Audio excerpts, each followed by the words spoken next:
ভুটানের ট্রাক ফুলবাড়ি সীমান্তে প্রবেশের নিষেধাজ্ঞার দাবিতে উত্তাল ফুলবাড়ি, আটক একাধিক বিক্ষোভকারী।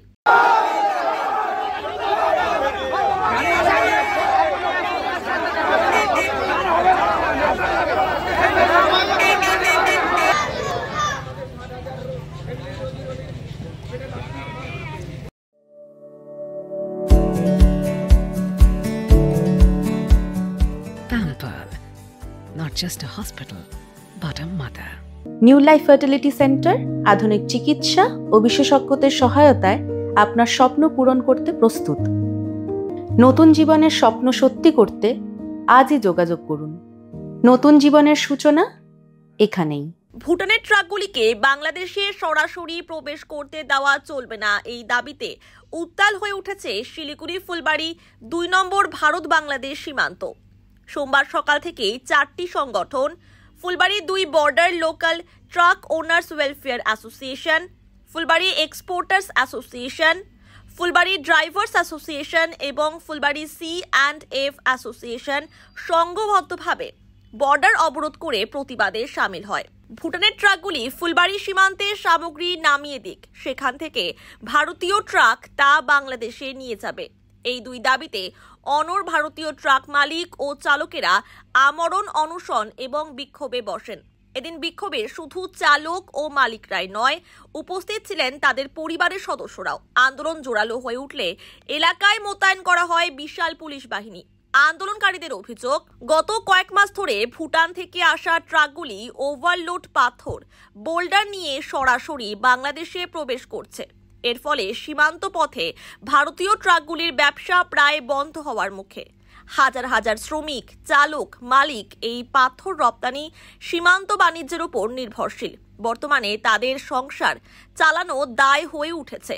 এ বিষয়ে প্রশাসন থেকে মুখ্যমন্ত্রী পর্যন্ত একাধিকবার চিঠি পাঠানো হলেও কোনো পদক্ষেপ নেওয়া হয়নি। তাদের দাবি, ফুলবাড়ি সীমান্তে ভুটানের ট্রাকের প্রবেশ বন্ধ করে সীমান্তে পণ্য নামিয়ে দেওয়া বাধ্যতামূলক করতে হবে। প্রায় ৯ দিন ধরে আমরণ অনশন চলছে। আজকের বিক্ষোভের ফলে ফুলবাড়ি সীমান্তে একাধিক ট্রাক আটকে পড়ে, সৃষ্টি হয় উত্তেজনা। পুলিশ আন্দোলন তুলে নেওয়ার অনুরোধ জানালেও আন্দোলনকারীরা তা অগ্রাহ্য করে। এরপরই পুলিশ একাধিক বিক্ষোভকারী পুরুষ ও মহিলাকে আটক করে নিয়ে যায় NJP থানায়। এরপর আটকে থাকা ভুটানের ট্রাকগুলি স্থল বন্দরে প্রবেশ করে। আমি ট্রাক ওনার অ্যাসোসিয়েশনের সেক্রেটারি।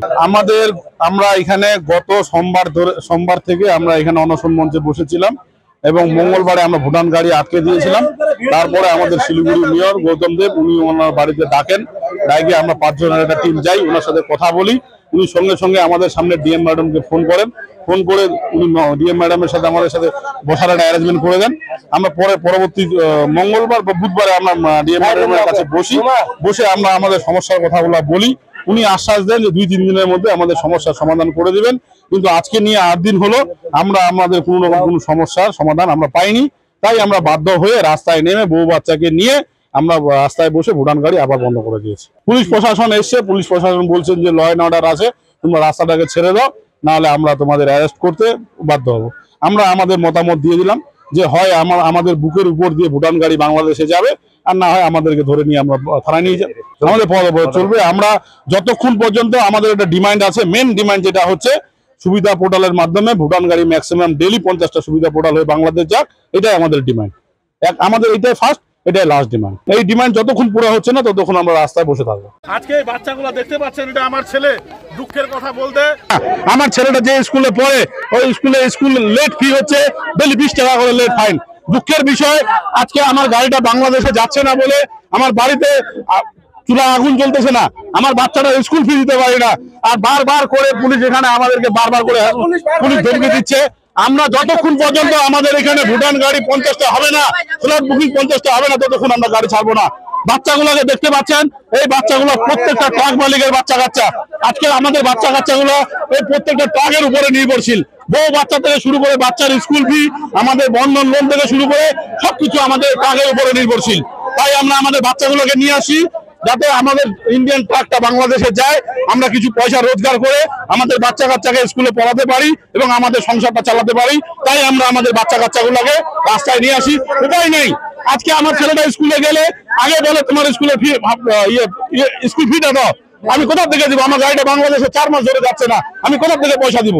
আমাদের সমস্যা, আমাদের পরিবারে খুবই অসুবিধা হচ্ছে। বাচ্চাদের স্কুলে পাঠাতে পারছি না, ফিস দিতে পারছি না বলে স্কুলেও পাঠাতে পারছি না। বারবার স্কুল থেকে ম্যাডামরা ফোন করে টাকার জন্য এমনকি চিঠি দেয়। তাছাড়া আমাদের এখানকার প্রায় 250-300 মহিলা এসএসজি গ্রুপ থেকে 3 লাখ 4 লাখ টাকা করে এক একজনে ঋণ নিয়ে তো তারা গাড়ি কিনেছে, সেই টাকা পরিশোধ করতে পারতেছে না। বারবার ব্যাংক থেকেও চিঠি আসতেছে। এমনকি এক মহিলা কেসও হয়ে গেছিল আর কি সেই গাড়ির ব্যাপার নিয়ে। সেগুলো ঝামেলা থেকে অনেক কিছু দলে 10 জন আরো সদস্য ছিল, তারা কিছু কিছু পয়সা দিয়ে সেই লোন পরিশোধ করছে। এইভাবে যদি প্রত্যেকটা দল থেকে যদি মহিলাদের আর কি পুলিশ গ্রেপ্তার করে তাহলে তো মুশকিলে পড়ে যাব আমরা। কারণ ঋণ পরিশোধ না করতে পারলে তো তারা ব্যবস্থা নিবেই।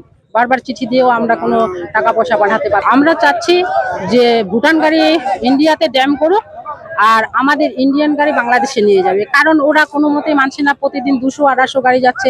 একটা প্রশাসনের কাছে একটা দাবি ছিল যে সিস্টেমে আসুক, সিস্টেমে ওরা আসতেছে না।